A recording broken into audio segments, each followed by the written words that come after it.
Hello, everyone. And so, y'all, Chip is the first man on the podcast because you're going to be like, wait a minute, Jen, what's different here?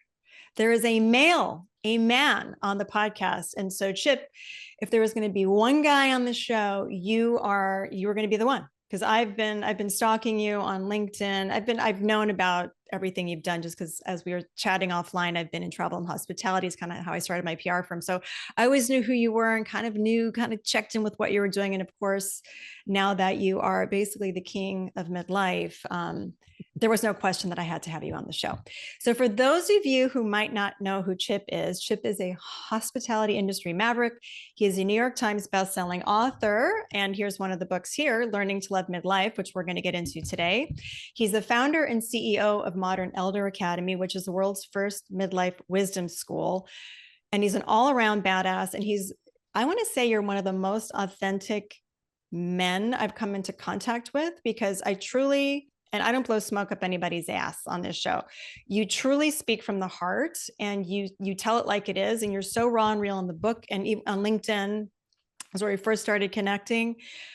You're so real on your journey and everything that we faced in midlife, and especially being a man, which I think is really important. I'm going to ask a very specific question later for all of us women to take to help with the guys in our lives. But just thank you for that, because I know it's really hard to show up like that. And because you're showing up like that, I firmly believe you're helping to change, to let our guys out there be vulnerable and know that they need help, and help is there for them for the taking. And the more we lean in, obviously the better our lives are going to be. So with all of that, thanks for being on the show, Chip. I'm just thrilled to have you here and thrilled that you're the number one and maybe the only guy that will ever be on the show. Oh, wow. I'm an honorary woman. I love that. As you know, I have been going through health issues. And so I've been on testosterone blockers because of stage 3 prostate cancer. We're starting with that. And therefore I have only 1 to 2% of my normal testosterone because of these hormone blockers that actually slow the cancer growth. And I've been having menopause because that is the other side effect is. And so long story short is I am an honorary woman these days. I love it. Well, welcome to the club. And I know you've had conversations with some of my friends in the midlife space, like Julie Gordon White of Monowell, and you're with Marianne LaRusso on her podcast. So I love it. I think, we're all in this to destigmatize, and you say to like rebrand midlife. I'm here for it. And that's why I'm doing all that I'm doing. And I need to give a little shout out to our mutual friend, Isabel Manchester. Hi, Isabel. She's our sons played soccer together, and then we're like yoga besties now. So we kick each other's asses if we don't go to yoga. So she's one of my favorite people. So thanks, Isabel, for making this beautiful connection. So let's get into all the things. So you start off in the hotel business, and now you're running this midlife wisdom school. Can you just take us through the trajectory of how you started and then how you got to where you are now and had this awakening to be, the guy who's going to tackle midlife from a different angle? Yeah. So I started Joie de Vivre, a boutique hotel company in San Francisco, when I was 25 or 26. Bought an old pay-by-the-hour motel called the Caravan Lodge in the Tenderloin, turned it into the Phoenix, and it became the rock and roll hotel of San Francisco. And almost 40 years later, it's still there. And Isabel is my partner, one of my partners on this, and the operating partner. And she hangs out in the Tenderloin, so she's got courage. Long story short is I did that for 24 years, and I loved it till I hated it. And it was in my late 40s when the wheels on the wagon going down the hill were sort of falling off. And I was lost, to be quite honest. A lot of things were not going well. And I had an NDE experience, ultimately, a near-death experience where I had an allergic reaction to an antibiotic.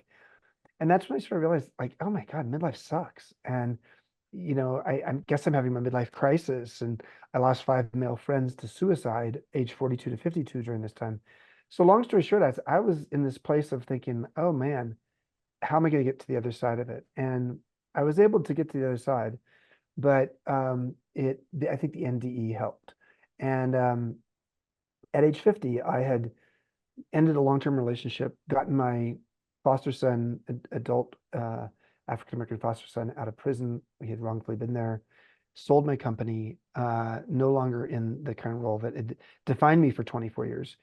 And I had 2 years between 50 and 52 to have what I like, what Mary Catherine Bateson originally called, and I like to popularize the idea of a midlife atrium.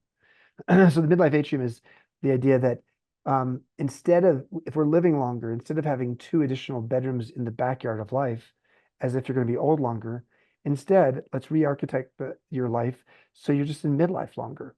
And and if that's true, then what you need to do, especially in your early 50s or late 40s or maybe mid 50s, is ask how do you want to consciously curate the rest of your life?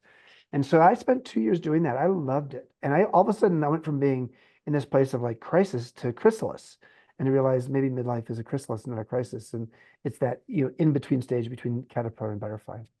And then just to finish up, I spent the next 7.5 years starting at age 52, helping the founders of Airbnb take this little tech startup and turn it into the world's most valuable hospitality company. And it was during that time I wrote a book called Wisdom at Work, The Making of a Modern Elder, because they called me the modern elder. They said someone who's as curious as they are wise. And that's when I started to ponder the idea of creating MEA, the world's first midlife wisdom school. Well, I love it. I want to just go deep into something. I know we're going to go into the book, but you bring something up about kind of that midlife, that turning point. You had a near death experience. And I've talked to so many women over the past 3 years with this podcast. And I feel like these turning points show up in different ways. They can be near death. They can be, a lot of women have health crisis. I had my own complete and total burnout when I couldn't get out of bed. Do you think, or is this what you're finding with all the people that come to the school, that there's this big turning point, like something actually happens that stops them in their tracks? Or are most people coming and going, oh, I think I want to do something? My gut is telling me probably a lot of people have this turning point, a death or a divorce or a job loss, something big that happens to spur Yeah. them into action. So I'm curious sort of what you're seeing at the school. Yeah, I mean, there's sort of two flavors here. One is someone whose life is, and this is the minority, whose life is going well enough, but they're feeling a little stuck, a little disillusioned, maybe a little bored, um, and they don't know how to go curate the rest of their life in a new way. And then there's the larger group of people, which is people who are going through some kind of transition. And let's face it, there's a ton of transitions in midlife. Uh, and they are looking for a new roadmap and some tools and that will help them to understand, okay, I am newly divorced. What's that going to feel like? I have just retired at age 50. What's that going to feel like? I'm an empty nester.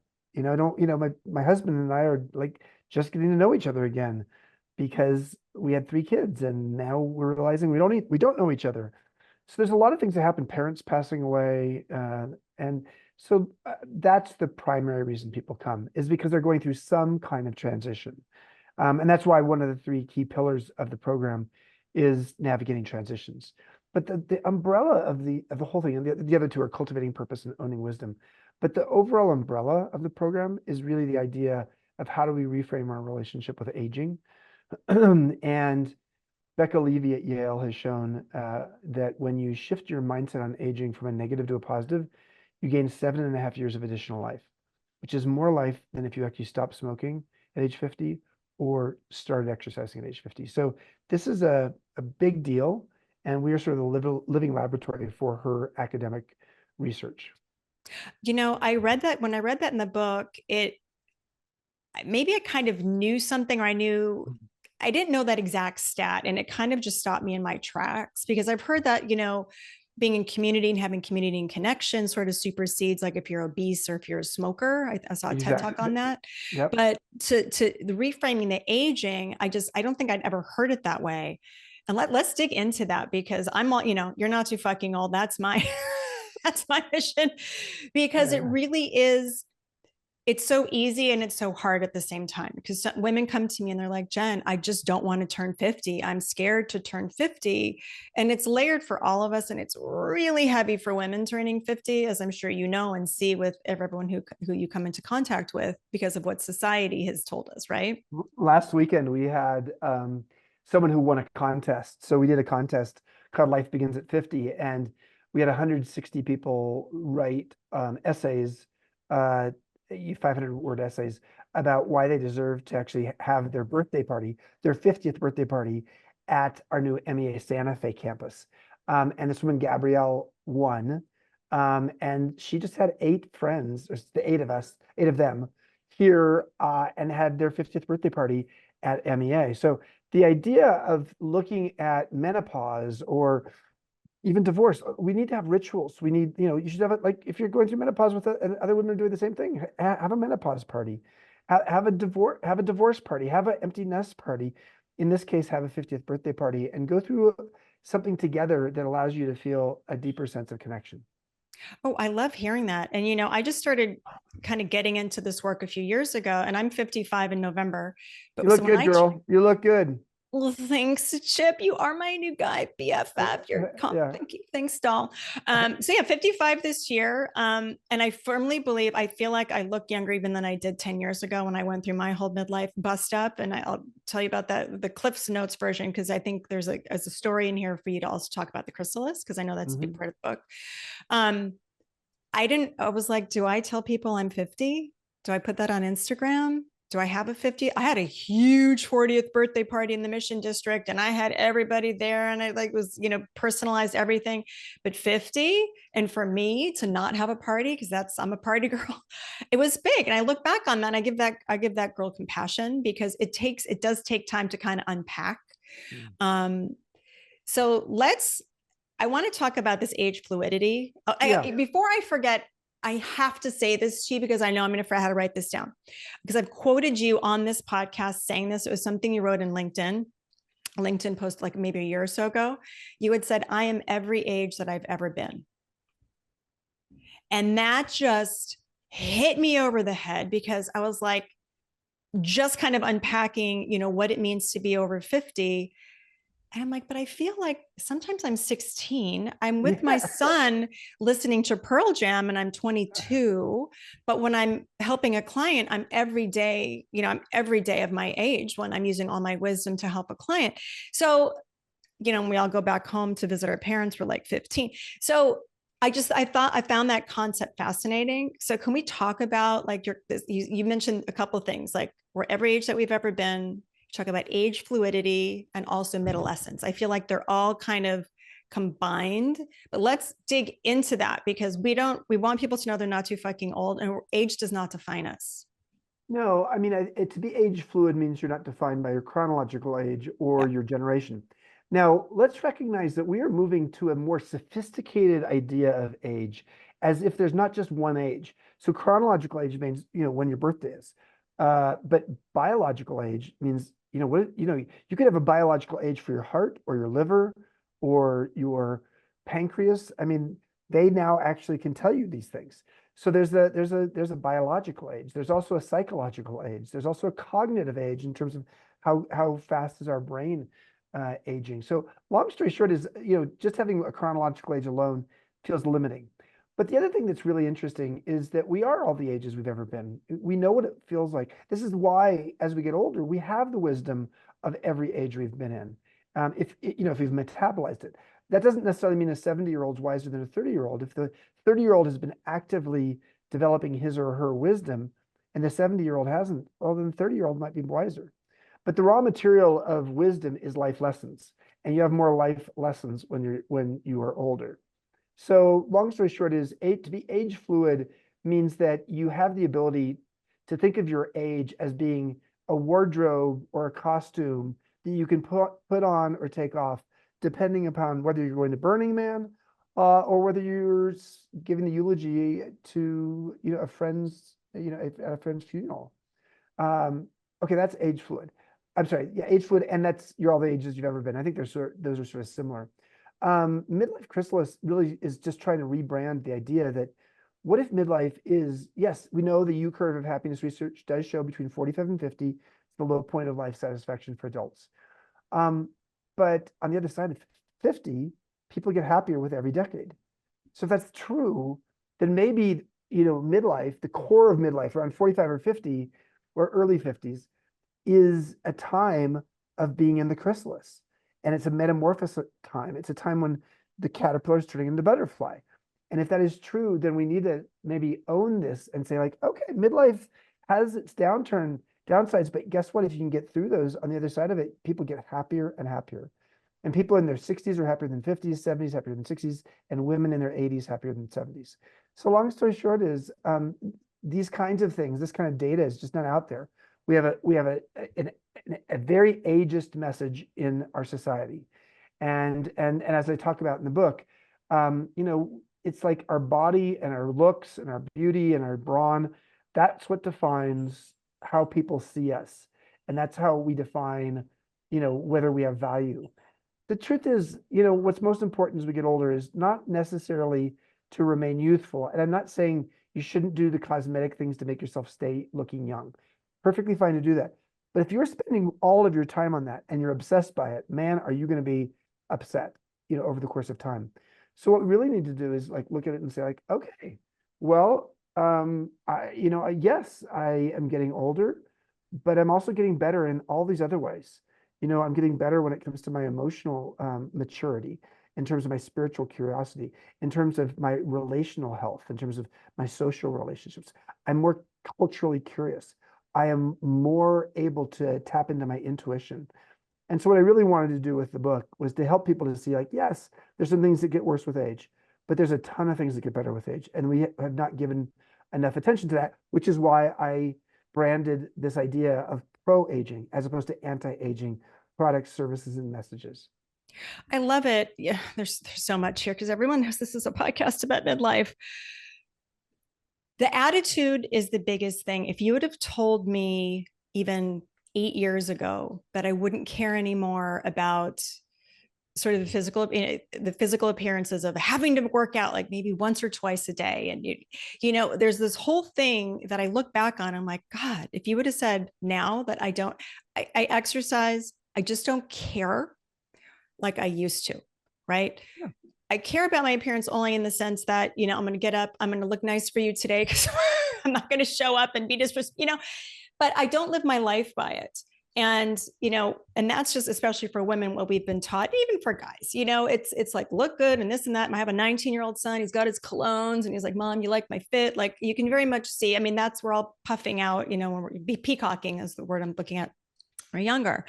And I remember a doctor had said to me, she's like, Jen, once you kind of get through menopause and you get to this other side, she's like, it's a great place to be. And I'm sitting there like in tears, can't get out of bed, like almost suicidal because my hormones are going up and down. And I couldn't believe it until I was there. And I actually just saw her at an event and thanked her again in person. I hung on to that every single word. But what I want to kind of dig in with you, because you said this in the book, so it's like wisdom. What is it? Youth is wasted on the young. I can't remember what that's. Yeah. No, that's So exactly it's the right. same thing. Like, why can't we have this confidence now with like saggy knees, knowing like I can't do anything about saggy knee skin because I'm 50, almost 55, and I spent my life in the sun growing up in Hawaii. I don't give a shit about them. But you care so much when you're younger. It's like we just have been there and not wasted all that time. And I know there's because we're trying to find a mate and there's really all that stuff. But how do we? Actually, I want to just hear your story because you said in that one chapter about like just when you got confident, like now everything's starting to sag. Yeah. Just as you got comfortable in your own skin, it starts to sag. Yeah. Yeah, there's truth to that. And that's why we have to actually have a sense of humor. So having a sense of humor, Joni Mitchell said long ago, happiness is the ultimate cosmetic. And there's some truth to that. You can see a radiant 75-year-old who's more beautiful than a 35-year-old who's had a lot of work done. And so, learning how to just get comfortable in your skin's key. Learning how to have a sense of humor and to not be so self-conscious is key. One of the chapters in the book is about having no more fucks left to give. And I'm not talking about your sex life, girlfriends. I'm talking about your sense that there are things in your life that mean something to you and matter. And you're going to love those and focus on those. But you're not going to actually focus on everybody's opinion of you or everybody's all these different things that you obligate yourself to. Instead, you're going to say like, okay, what does matter? And for everything else, I have no more F's left to give for the things that don't matter in my life. And that doesn't mean you're an angry person. It just means that you're learning how to be an editor. The first half of our life we accumulate. The second half of our life we edit. That's how it works. But nobody teaches us that. That's why MEA exists, is because no one takes you to midlife school. Yes, it's great that we have podcasts like yours. It really is, and wonderful books. And yet, it's one thing to hear it and to read it. It's another thing to live it and to be in a workshop with 20 to 25 people for 5 days and go through a bunch of a methodology and experiential learning and freaking fun time that makes you feel like you're in midlife summer camp, and then come to the other side of that and say like, oh my God, I have a whole new perspective on life and a collection of friends that, know me better than my best friends do. So midlife wisdom schools like MEA we're in the early stages of them becoming a real thing in the world. Oh God, a midlife summer camp. I just sort of perked up. I was like, oh my gosh, I've got to get myself down there. It is really important. And I've talked to many people about this and myself. I think we all go through this. You went through this. It's from the 20s into our 40s, we're doing that thing that society told us to do, right? So it's the achieving, checking things off the list.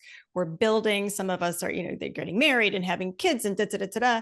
And then you kind of wake up one day and you look at some of these things of like houses and cars and this and where you are in career and everything, friends, and go, am I really happy? Mm-hmm. We've been checking off the boxes that society told us to check off because that was supposed to equal happiness. And so you talk about this in the book. So what would you say there? I know there's so many women who are kind of on the cusp and they haven't like given themselves permission to sort of allow themselves to think about new things, because those first 20 something years, what do you call, I wrote it down here. It's like we go from being logical to lyrical. I loved that. Mm-hmm. Mm-hmm. So can you expound on that? Yeah, I mean, and as you get older, you learn how to actually alchemize both at the same time, to be logical and lyrical all in the same sentence. So yeah, one of the things that's very true of adult development as we move into our 20s and 30s is we're comparing ourselves a lot, and comparison is the recipe of suffering. And so often we're sort of very self-focused on what does it take to make me happy. Is it the right husband? Is it the right clothes? Is it the right car? Is it getting my name in the paper? That's what people hire you for. And there's an element of all of that is very externally focused. And I don't want to say that this is a bad thing, because it's just a normal thing. But for many people, as they move into their late 30s, into their 40s and 50s, they start to look at this and like, is that all there is? Is my job just to be, as David Brooks says, just climbing the wrong ladder, and so how do I reevaluate what's important to me in my life and then consciously curate my life accordingly? And that's really that's what lots of great books help you with, and that's what MEA does. And to be logical and lyrical, these are two sides of the brain. The logic side is your left, the lyrical is the right. One of the beauties of getting older is we learn how to do four-wheel drive of our brain. We're able to do both and to sort of weave them together. And that's what's so beautiful. And that's when a person's present, you can sort of feel like, wow, this person's like not compartmentalized. When we're young, we're compartmentalized. We act one way with one group of friends and a different way with a different group of friends. As we get older, we just sort of show up with who we are.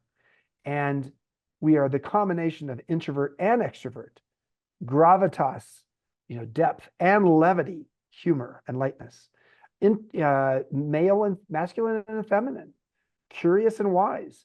So the best part about getting older is you learn how to become an alchemist of these different polarities inside yourself.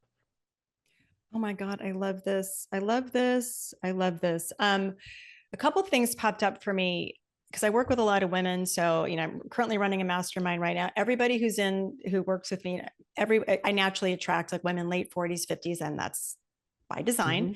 Mm-hmm. Mm-hmm. Um, and women have fear. So I want to talk a little bit about, because you talk about, really stepping into who we are, and we have to have this growth mindset and be able to embrace fear and change and all that kind of good stuff, because we're not going to get to the other side unless we do. But it sounds so easy reading it. It sounds so easy saying it, but we know it's really hard to really tap in and listen to yourself and show up as your authentic self. What do you think about that? Like, what are your tips and tools? Like, what do you guys teach? Or you can, I know you probably have a million examples, but Well, I definitely have a million examples of people, and then maybe two or three tools I'll just pass on right now. First of all, one of the key things to know is um, it's been talked about a lot, which is you are the sum of the five people who are closest with you. So if you really want, if you're feeling stuck, or you're feeling like you're living a life that doesn't feel like it's yours, really, you better start looking at the habitat you're living in, whether it's the community you live in, the spouse you're with or not, your best friends, your family. And you might have to do some editing there. It doesn't mean you get rid of them altogether. It just means you start to prioritize some other people in your life with whom you have a more simpatico, more uh, congruent relationship with. And if you can do that, your change gets a little easier because you start to emulate those people around you. Um, One of my favorite questions to ask for people around the age of your listeners is 10 years from now, what will you regret if you don't do it or learn it now? 10 years from now, what will you regret if you don't learn it or do it now? Because anticipated regret is a form of wisdom. It creates a catalyst. So when I was 56 or 57, I moved to Mexico from San Francisco because I wanted to live there and I loved it down there. And so I did. And ultimately, we created an MEA campus there.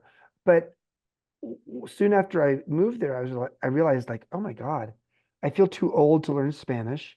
I feel too old to learn how to surf, even though my home and our MEA campus is next to a well-known surf break. And then I asked that question, 10 years from now, what will I regret if I don't learn it or do it now? And that woke me up to saying, I don't want to at 67 feel like I spent the last 10 years wasting my time when I could have learned how to surf or learn Spanish because it's not going to be easier at 67. So I think what a lot of us need is the social support and the group of people who we want to emulate. Then we need the catalyst, the thing that gives us a sense of purpose and the sense of like, okay, I'm going to kick ass. I'm going to go out and learn. I'm going to learn Spanish. I'm going to learn to surf. And if I don't like either one of them, I can quit. But I got to at least try it. And that's what we teach at MEA is the growth mindset. How do we move from a fixed to a growth mindset? Because if you do that, you actually open up options and possibilities of things in your life that you wouldn't have done otherwise. Um, so yeah, these are the kinds of things that we have. For a lot of people, they're sort of bored because they've stopped trying to learn something new. So one of the things that's really woven into our program is trying something for the first time. In Baja, that might mean learning how to surf, or baking bread with a group of people collaboratively, or learning improv, or learning to speak from what we call the third vault, which is not your facts or your stories, but actually the essence of who you are.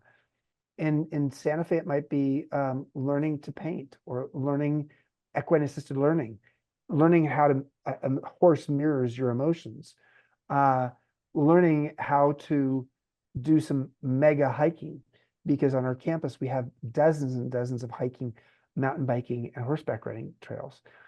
Learning something new is a really important thing because what it does is it stokes your curiosity and openness to new experiences.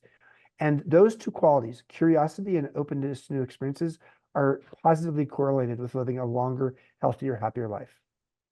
I love it. I talk about that too a lot, about just getting out of your comfort zone and trying something new. And then also not attaching so much meaning to it. Because I think too, and I can speak for women, that gosh, if I take a yoga teacher training or if I go to school for this, then I'm locked into that for the rest of my life. But I love the concept of just this growth mindset, because it's just, you're just taking one step. And it Yeah. doesn't have to mean anything except that you're taking a step, you're trying something new, and that gives you, more courage to try another thing. And then new inputs come in. And then all of a sudden, you wake up like me, I thought about my podcast for years before I started, Yeah. years. But I was taking some steps. And then finally, I had to hire myself a business coach so she could kick my ass to get me to do some things. But, I remember, and I'll just tell you the story because I know you're from San Francisco and lived here. Like I went up and I went to Beta Brand in the Mission by myself. I had a minivan at the time, Chip. My husband's like, "Are you going with anybody?" I'm like, "No, I'm going to this live podcast recording." It was one of those warm days in the city. You know how those warm days in the city are. The energy's high. People are everywhere. I was chatting with the cute bartenders at the place. I saw a friend of mine who was one of the podcasters, and this is, I'm getting to a place here, which I think is really important, is I had this evening of coming back to myself of, I'm not a mom, I'm not a wife, I'm not the woman who owns the PR firm. And I was in this like big transition, and I walked away that night going, there she is. There she is. And it still gives me chills talking about it, because we will tamp ourselves down and we get comfortable. And I think I want you to talk about this too. We get so comfortable that can be like even more death defying than having a near death experience, because you're just comfortable enough not to change your life, but something's Yeah. not right. Comfort breeds apathy. So I'm not saying you shouldn't have comfort in your life, but I am saying be careful with comfort, because also when it comes to your identities, what I loved hearing you say a moment ago, Jen, was you started reciting some of your roles. Women have more roles than men. And there's a wonderful writer named Connie Zweig, and she wrote a book called The Inner Something of Aging, The Inner Art of Aging. And she talks about going from role to soul. But women have more roles than men, partly because women are better at multitasking, and because there's caregiving often written into a woman's life, whether it's sandwich generation, older or younger, or siblings. There's a lot of roles women have. So being able to get to a place in your life to actually do a role inventory. What are all the roles that I inhabit? Which are the ones I enjoy? Which are the ones I do out of obligation? Which are the ones that um, I have no idea why I'm still doing? I did it a long time ago. It doesn't have to be obligatory anymore. And so, you know, I think doing a role inventory is one of the most important things women can do, more so than men. Because quite frankly, the men's role inventory is simpler. I have a career, I am a spouse, and I'm a father, and that's about it. I mean, there's other roles. I'm a marathoner, or I am, you know, I don't know, a little league baseball coach. But generally speaking, men have fewer roles. So the inventory is less interesting. The women's role inventory is really interesting. Another thing that a lot of people don't know about women and aging, is that women's level of confidence in the workplace actually grows into their 50s, whereas men start to plateau and decline. So if women, the beauty of you getting older in the workplace is often you have more confidence. Yes, you may be invisible. The number one fear that women have in midlife is invisibility. Number one fear for men is irrelevance. So yeah, neither one's very good, but you can be visible and you can be confident, and you have the talent and you have the wisdom. So, and if you can sort of edit a few of your roles, you will actually have some time affluence as well, which is something that women desperately need. Is we think of the word affluence and we think it's all money, but you can get, if you're rich, it's about how much money you have in the bank. If you're wealthy, in my opinion, it's how much time you have on the calendar. And wealthy in the end is more valuable than rich, because at the end of your life, you still have money, you just don't have any time. And so time becomes more valuable. It just made me think of one of the stories you shared in your book. And I want to flash the book because this is also on YouTube. Learning to Live Midlife. We're going to link all this in the show notes because this is required reading for all you listeners. You're going to have to go buy this.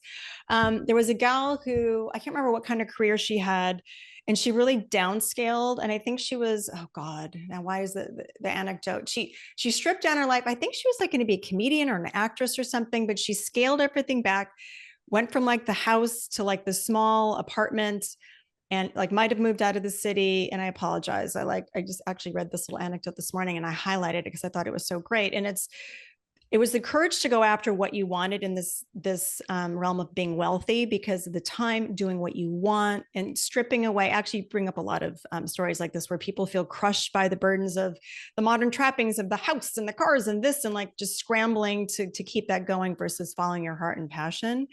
And having said all that, it's really hard to, especially, the mid 50s, where a lot of women, myself included, I'm about to send a kid off to college. I have 2 more behind. There's all these big bills. There's all this stuff happening, aging parents. There's all the things, Chip. There's all the things. And so it can feel hard to put yourself first. It can feel like I don't have the time. It's not, I can't do this right now. And we get really stuck. But what I try to preach, and I know what you are, is that there's so much on the other side of saying yes to yourself. And maybe it's baby steps today and some bigger steps in a couple of years, like once the kids are out of school, if you're paying for their school or what have you. But I have a couple women I'm working with right now that are succeeding in doing things despite really quite, if you think about them, tragic circumstances. But I think this midlife phase, we've got this wisdom and this, and I'm getting to a question here, I promise. We have this steadiness where we can deal better with what life throws our way, which can be death. It's like death of a parent, a child. I mean, like big stuff that people are dealing with versus when you're 25, that could just shut you down. And so we have this steadiness, not saying that it's not going to be horrible and suck for a while, but there's this ability, I think, to bounce back. Versus when we were younger. So there is this, you brought up, it was, oh God, you had was it being transitional? Was it the transitional IQ that you were talking about? Like being able to kind of transition? TQ. The TQ. Yeah, we've trademarked that. TQ is transitional intelligence. We live in an era in which we're going through massive changes culturally, socially, economically, globally. And then we go through all these personal changes. And so 50 years ago, no one needed to learn about TQ, transitional intelligence. But today you do. And basically any transition has 3 stages to it. And for those who really want to learn this more, go to the bottom footer of the MEA website and you'll see a resource called The Anatomy of a Transition. And it'll actually tell you about this in more depth. The 3 stages are the ending of something, the messy middle, and the beginning of something. And once you understand those stages and what the coping mechanisms are for ending something, for being in that liminal transitional middle stage, the chrysalis stage, and then how do you start something and do it well as a beginner? And that's really, I mean, to me, that's, my God, I wish somebody had taught this to me in college or graduate school, but that's part of the reason MEA exists, is because yes, people say that all the time. I wish someone had taught me this, and I'm 50 years old and I had, just went through a divorce and I just sold my business, and, my oldest child has now become gender diverse and is going through and my parents just passed away. It's like, okay, you're going through a life quake, what Bruce Feiler calls a life quake, which is multiple life transitions simultaneously. But nobody has been taught these things. I think it's so important. Everyone should check out the resource, and we'll link that in the show notes as well, because I think that's really important. And there's, tell me if you see this with the students that come to MEA, that people are succeeding. Like there are so many things happening all at once.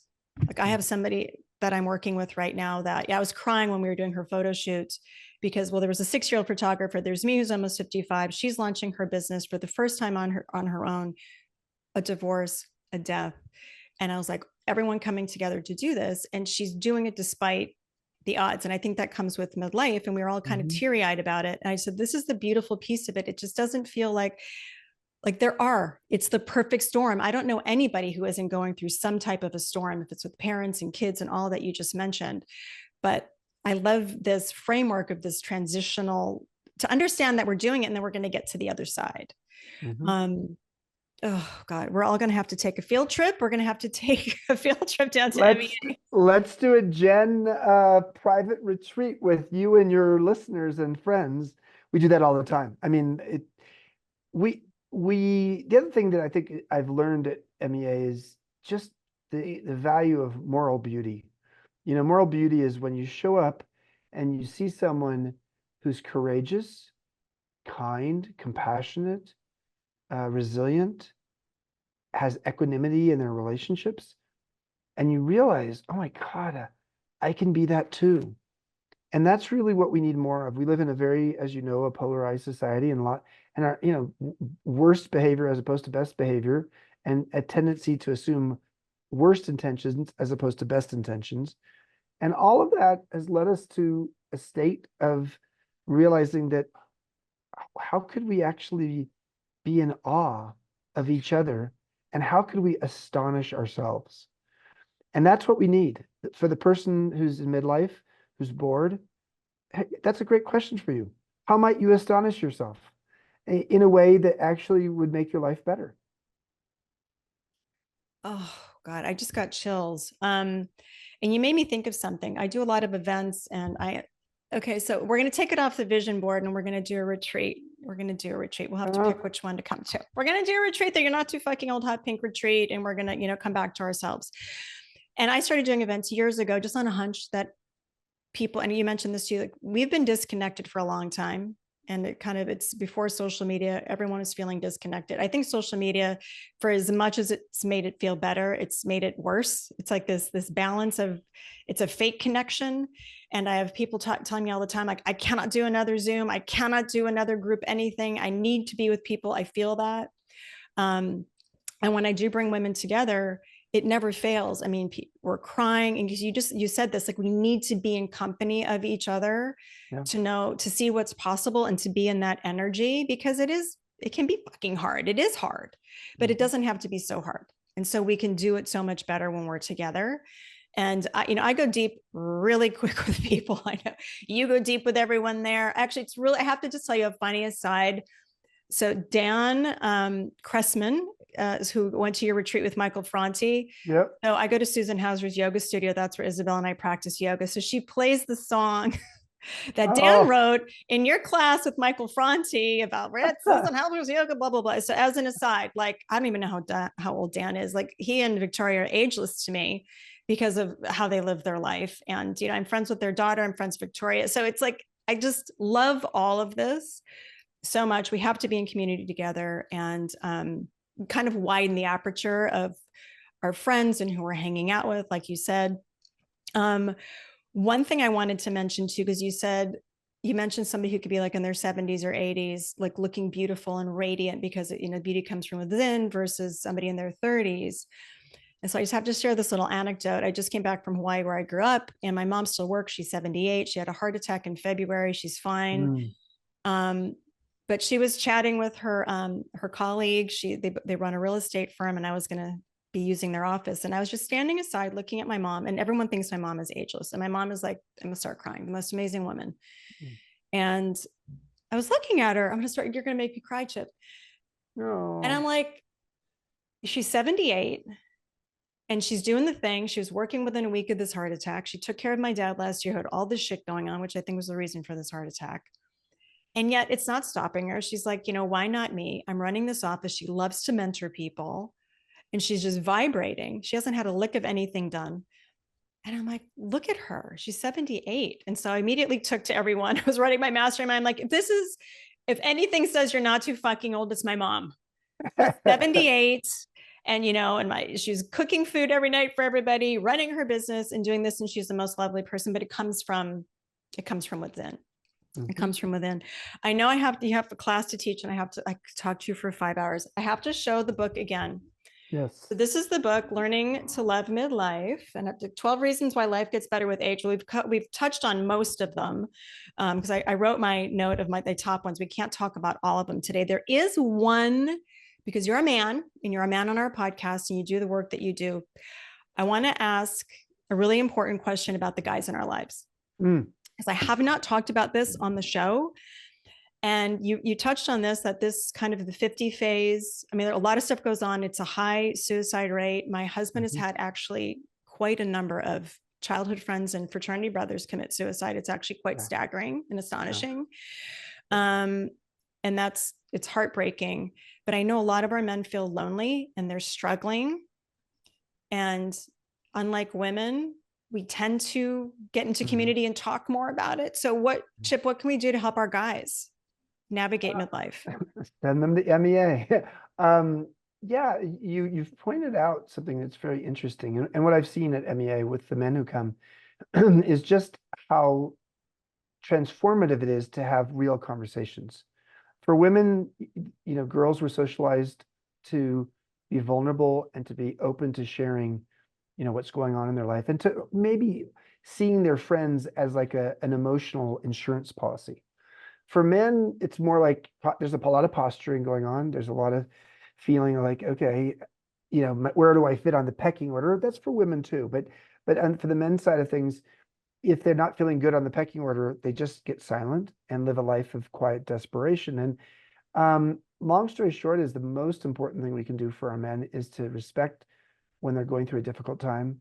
Make sure that they know that they're lovable no matter what's going on, especially performance wise. If they have gained a few pounds, and that's very true for women too, but if the men have gained 2 pounds, they've lost their job, they don't have 1 million or 10 million or $1 billion in the bank. Um, how do we help them to see that they are lovable for just who they are? How do we create deep and meaningful conversations with them about topics that are important to them? Um, yeah.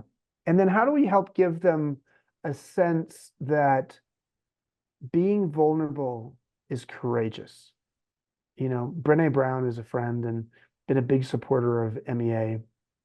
And she says that midlife is really about the unraveling, the midlife unraveling. And when she first said that, I said, like, Renee, nobody wants to unravel that. Sounds like they're losing their mind. And she said, Chip, if you've ever looked at the word ravel, it means so tightly wound you can't get it undone, like a ball of string. And I think both men and women are overly raveled, but for men, my God, it's even more evident. You can see it in their shoulders. You can see it in their anger. And sometimes it's body work. So for a lot of men, it's like they're still into their body, but it's like they're into their body in terms of performance. They're not into their body in terms of nourishment. And so like how do you give your husband a once a month a massage? You don't have to give it to them. You could have a massage therapist give it to them. But how do you get them to a place where they start to unravel and be less tight? Ooh, I'm just thinking about what I'm dealing with in my own household. I've been married 27 years and, met his babies in our 20s. And I think, to your point, I'm going to send Jeff, my husband, to MEA. I think he needs to do Yeah. his own thing because men, Mhm. they won't go seek the help. It's hard. Like they won't seek out that support. And they have, especially a lot of guys, right? Like a lot of our guys listening are carrying this burden and they think they're the only ones in it of, oh, the bills and the this and the college and I'm relying on the family. And it's kind of how we've been socialized. And I can see it too, admittedly. And I'm glad you said this about loving them no matter what. Our society has programmed us if our guys are suffering or there's a job thing or a financial thing or the markets tank and it impacts all this stuff. It's this whole thing, but like our guys are supposed to be providing. And if they're not, so it's all that stuff that's been Yeah. just programmed into us, right? Yeah. And we want our guys with us and we want to support our guys. So Mhm. what would be the final piece of advice for us if they're resistant? Because we all most women I know are kind of doing a little bit of self-help or some type of introspection, but guys are Yeah. like, no, I got to work, I'm taking care of the family, I'm not gonna go do something that's for me. Here's a little exercise. Um, sit at dinner with your husband or your spouse, your partner, whomever, and say to them, let's think about this in advance and let's come to dinner tonight with this idea. Who's a role model or mentor in your life that you have most admired? And maybe as again, we're thinking, I'm assuming a heterosexual couple here. And for those who don't know it, I'm gay. So like, I'm not trying to be, homophobic by doing this. I'm just saying like averages out there there's more heterosexual people. So maybe you as the woman say who your role models were and why you like them. And then it's his time to do it. And let's hear what he says. And I will bet you that the people he thinks of as a mentor or role model were not just a robot. We're not just somebody who just succeeded, and just burned the house down in the process of succeeding. They are people who are human. And why he likes those people, and typically they'll probably be a man, but it might not be. He might choose a woman, is that you appreciate the human qualities. And then without actually making him feel badly, you can then say, oh, look at our two examples. Both of us, it's like the people we most admire are people who are the most human. Like, how do we, and again, this is an interesting conversation. How do we become more human? How do we more? And that's where he either may like say, like, what are you talking about? It's like, or he might say, like, yeah, you're right. I mean, I want to feel more comfortable in my humanity and who I am as a human. And then the door has opened. Oh, I like that. I love that. Ooh, God. We are ending on such a strong note. I know you have to go teach a class. I do. I could talk to you for 5 hours. So I'm going to ask you a final question, then have you Yeah. do my final statement that everybody does. And this one will be an easy answer for you. What do you think the best thing is about being in midlife? Oh, the best thing is to know that your best years are ahead of you in terms of life satisfaction. Love it. Okay, so every guest completes this phrase because it's you're not too fucking old to. The fuck. We'll finish on that. Woo, Chip, mic drop. Time to teach a class. I love it. Thank you so All much right. for your time today, Chip. All right. It's been Bye. amazing. Bye. Thank you.